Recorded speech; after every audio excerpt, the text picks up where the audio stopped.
ინოვაციური სამკერვალო საწარმოს ისტორია დაიწყო 2017 წელს, როდესაც მე დავასრულე სამეცნიერო ნაშრომზე მუშაობა ფერების მიმღებლობის კვლევა და შევისწავლე როგორ აღიქვამდა მომხმარებელი ფერს. შესაბამისად, კოლექციაც სრულად ამ კვლევას დაეფუძნა. კომბინიზონა იყო თერაპიული ტანსაცმელი, არ გქონდა არც ფართი, არც საკუთარი დანადგარები, ნათხოვარი საკერავი მანქანით დავიწყეთ და იყო რაღაცა ოცნება და სწორი ხედვა, როგორ ხედავდით ჩვენი კომპანიის განვითარებას. თავიდანვე დავისახეთ მიზნად მაღალი სოციალური პასუხისმგებლობის კომპანია აგვეშენებინა და პირველივე ჯგუფში ავიყვანეთ პრობაციონერი ქალბატონები და დავიწყეთ შშმ პირებისთვის სპეციალური საჭიროების ტანსაცმლის წარმოება.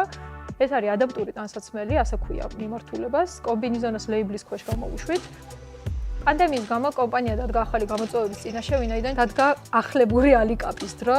ჩვენ ვართ პირველი კომპანია, რომელმაც აიღო ლიცენზია და დაიწყო დამცავი ეკიპირების წარმოება. ჩვენ დავიწყეთ ახალ კოლექციაზე მუშაობა.